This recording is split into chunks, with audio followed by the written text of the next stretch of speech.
There is no external solution to the problem of insecurity. Stefan Molyneux. Like I was watching this dating coach. His name is Casey, and this is not a video attacking him, right? Because the guy is um, a very hard worker, extremely intelligent man, and there's a lot of things that I agree with him on. But what I don't, the trouble that I'm having is I'm okay trying to make a squared circle.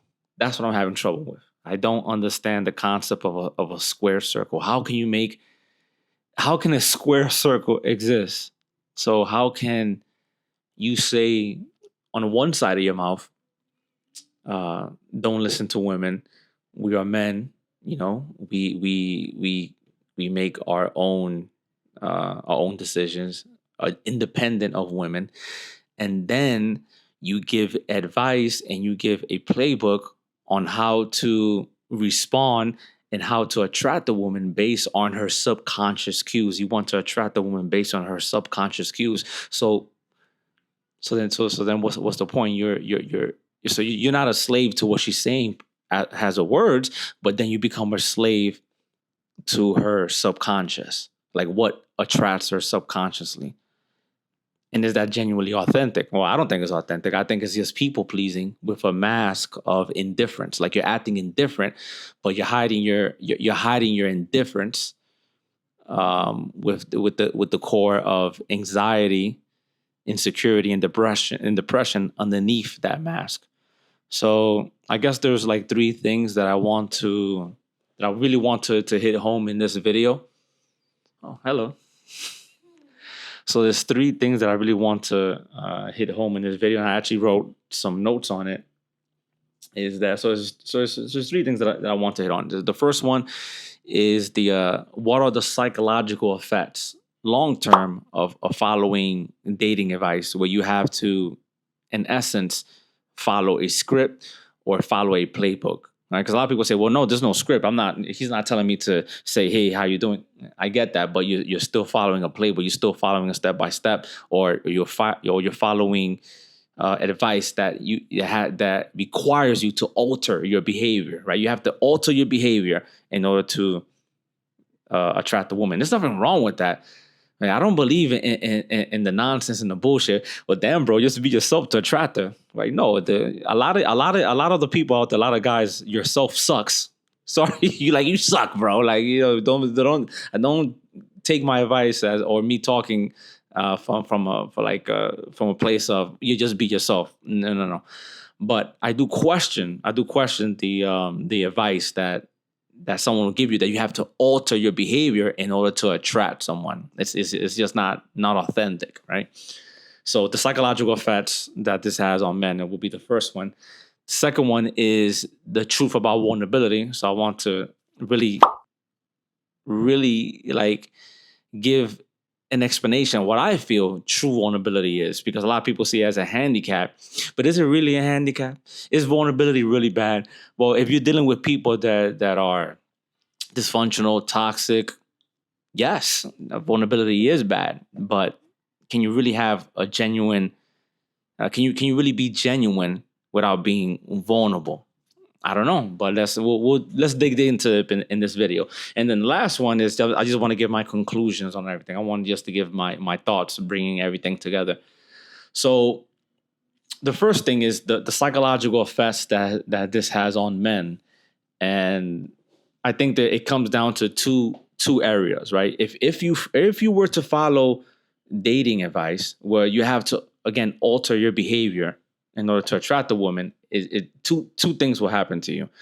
Number one is incongruence, right? That's the first one, and then the second one is self-erasure. These are going to be the results and the outcome of altering who you are, in essence, altering your behavior, changing yourself in order to attract the woman. So incongruence, right? So look at incongruence first. So incongruence is the misalignment is when your core beliefs, your values, and your identity if you have one. A lot of people even lack identity, but it's when your core beliefs, your values, and identity don't align with your behavior. So you're acting in a way that's completely different than what you actually believe in. And that brings internal turmoil, and it brings incongruence, right? So if I'm looking here, because I wrote down what the definition is of incongruence in a relationship, and so let me read that for you. So it says here, incongruence in a relationship is a lack of harmony, often caused by a mismatch between what is said and what is meant, or between feelings and actions. This can lead to feelings of anxiety, distrust, and manifest as inconsistent behavior, breakdown in communication, or a significant difference between someone's self-perception and their actual experience. It can damage the connection between partners or family members and negatively impact mental health. Like, the reason that this can impact mental health is because it's exhausting, right? It's exhausting that you have to put on the facade, right? You have to alter your behavior, but then the behavior has to be consistent. So there's going to be a sense of resentment. You're going to have resentment not only for yourself, but for the women, that you have to behave and alter your behavior in order to attract the woman. Because who always wants to, like, okay, she did this. Okay, I need to do this. Okay, she did that. Okay, I need to do this. It's like, bro, that's so fucking exhausting. That's exhausting, bro. That's exhausting, and it's not genuine, right? It's just not authentic. And if you have to constantly keep up a facade, which is what it is a facade. It's not really who you are. Then that's where the I guess the anxiety is. Like walking on eggshells, right? Imagine going for a job, right? And then you lied on your resume, because it's one thing to say to be confident, right? To be confident at an interview, but what if you lied about your qualifications, all right? And then you get the job. So you lie about your qualifications for the job during the job interview, and then you get the job. So what happens while you're at the workplace? Well, you're going to feel inadequate. You're going to always look behind your back, kind of thing, because you're going to wonder, okay, when are they going to figure out that I don't know what the fuck I'm doing, kind of thing. That's what's going to happen eventually. So imagine being in a relationship where you have to get in. I'm not saying that this stuff doesn't work, because obviously you're going to spark initial attraction. You're going to spark curiosity. So it works in that sense, but ultimately, once you're in the relationship, then what happens? The same thing with the job interview. You lie about your qualifications. Once you get the job, how long before you're caught? And the problem is, this is the problem, right? The problem is that the real you can't hide the real you. The real you always comes to the surface. You can hide it for a while, but eventually, the more someone's around you, right, the more the woman is around you and your presence, the real you is going to appear. I mean, you could try to hide it, but it always comes to surface, right? So that's going to be one of the main issues with incongruence, because you're not in essence being yourself. You're there's a misalignment in what you believe, or what your values are, to how you're behaving. It's cognitive dissonance, because you hold some beliefs, but you're behaving in a completely opposite way just to hold a woman. Can't be like that, bro. There's no way that people are going to change their life just because you want some ass or you want some pussy. And then the issue is that a lot of guys say, well, I want some ass. I just want some pussy. Well, okay. Well, if you just want some ass, you want some pussy, get a prostitute. I don't understand this. It's like, if it's really that big of a deal, why don't you just get a prostitute? So the truth is, all right, and this is the truth. The truth is not that you want ass and you want pussy, because that was the case. You just want a little bit of ass, right? You just want a little bit of ass, and you just get a prostitute, right? So the issue is not that you want a prostitute. The issue is that you want to be loved. Yo, bro, there's no shame in that. Just say, yeah, I want to be loved, and I want to love, and I want to be loved. Is why you're doing these things. If it wasn't for that, if it was just for sex, then you just get a prostitute, right? So let's stop the nonsense here. Right? Let's be honest and truthful with ourselves. I think that's the first step, right? Is being honest and truthful. You have to acknowledge the truth before you can move on and be genuinely authentic yourself. So I think that kind of sums up incongruence, right? Like what happens when you're following particular dating advice like this. The second thing will be self-erasure, right? So what do I mean by self-erasure? So self-erasure, I thought, so I guess the best, probably one of the best ways to put it, I thought that when I was younger, that I was antisocial, that I didn't like socializing with people. I thought that I didn't like people. I dislike people, is what I thought. The truth is that I didn't like the people in my surroundings, the people, my caretakers, the people that I grew up with. Because when I grew up around those people, my preferences, my opinions, my interests, my feelings were all an inconvenience to the people around me, right? To my caretakers, the people that I grew up with. They saw me as an inconvenience. So what did I have to do to be in the presence? Well, I had to self-erase. I had to erase everything about me, who I am, in order to be in their presence, not to upset, not to bother, right? So that's going to have a major psychological effect on you when you have to self-erase in order to be in someone's presence. Like, can you imagine? So the idea is that, well, you can express yourself authentically.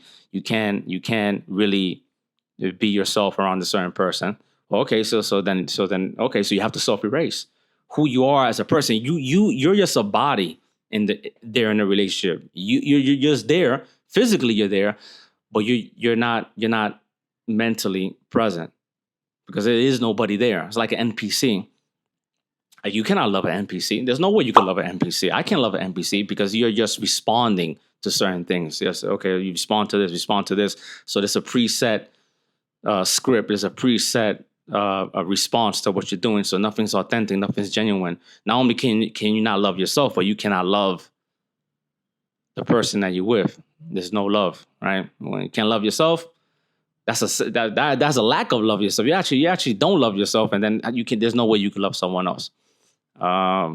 So that's the problem with self-erasure, I think. And I think I had that issue with self-erasure for a long time, right? And then now I love talking to people, right? I love talking to people. I love getting to know people. But that's after I took myself out of the environment that I was around people that didn't care about me. Once I was around people that share my values, everything completely changed. And now I'm a person that I love speaking to people, right? And all right, so the next one is vulnerability, right? So this one is a very interesting one, right? So everyone says that you cannot show vulnerability because people will take advantage of your vulnerability, and which is true. Right? That is true. People will take advantage of your vulnerability, but it depends on who the person is that you're being vulnerable to. So the way I see vulnerability is that, imagine giving somebody a gun, right? So vulnerability is so vulnerability, number one, before I make the gun analogy, vulnerability is giving someone power over you. So once you give someone power over you, you want to see how they use that power. Are they going to use that power responsibly, or are they going to abuse their power? Right? So vulnerability is giving someone a gun and seeing if they're going to point at you, threaten you, right? Threaten you with it, or shoot you. Shoot a couple of shots, right? That's what vulnerability is. Now, here's the thing about vulnerability. Vulnerability is extremely important in a relationship when you're around a person that has that has virtue, that has character, that has high integrity. You could be vulnerable with that person. And actually, vulnerability is seen as a positive and brings you closer together in a relationship when you display it. Right? Most of the time, I'm not saying that as a man you should cry to your woman. I don't believe none of that shit. Okay, listen, none of that shit. I'm not telling you to cry in front of your woman. None of that retarded shit. What I'm saying is that you have to be authentic, and you have to display some vulnerability, but it has to be with people that are also high in integrity in morals and values. That it has to be a person of integrity. So, and here's the thing that you have to understand. If you want a good woman that translates into a good wife and then translates into a good mother, here's the thing with vulnerability. If a woman if you show vulnerability and the woman's response is to use that vulnerability against you, right? To attack you, it says that she has a lack of empathy. That's a lack of empathy. So what's going to happen is she's going to be a horrible mother. So if a child, think about it, a child's not even showing vulnerability. A child is vulnerable for many for the first 5 years. The child's development is where the child is the most crucial 5 years of the child's development. Is the first 5 years, which develops a personality. So if you have a mother, right? If that child, if you choose to have a child with that woman, and that child can, and that mother, okay, how can I put this? If that woman cannot show empathy towards you for showing vulnerability, and then you choose that woman anyway, you have a child with that woman. Do you think that woman will be able to show empathy towards a child that's vulnerable? No. The child's going to have issues. Like you can even look this. I didn't even bother like reading the studies, but there's tons of study on this. A mother that lacks empathy towards a child that's showing vulnerability, it's going to be a lot of issues for the child. Like some of the issues, like I even wrote them down. Like some of the issues that the child is going to have with a mother that lacks empathy for showing vulnerability would be insecure and the stress, emotional and behavioral problems the child will develop, difficulty with self assurance. So there's a lot of issues that the child is going to develop because you probably got dick nap or something. I don't know what's going on with you, but you chose to have a child with a woman that lacks the empathy, that lacks empathy. When you show vulnerability, she lacked empathy towards you, showing vulnerability. So how do you think she's going to treat your child with her? And we as men, we should choose women, right? We should choose the mother of our child as if our children had a choice. It's okay if you want to be with someone that lacks empathy and that's a monster towards you, but you don't have the right to bring a child in this world with a woman like that, right? So, anyways, so what I'm saying is just to bring this all together. To conclude all this stuff, like a lot of the dating advice, I used to follow a lot of that stuff, right? Back then, and I was really good at it. Like I really focus on it. I focus on learning a lot of psychology, a lot of approaching. I was really good at it, but ultimately, it didn't bring me satisfaction. Like a lot of guys think that, well, once I have a lot of women, then I'll be happy. No, you won't. No, you won't. I can guarantee you that you won't. And then also, I can also promise you that a lot of the women that you're going to attract doing this are going to be damaged women.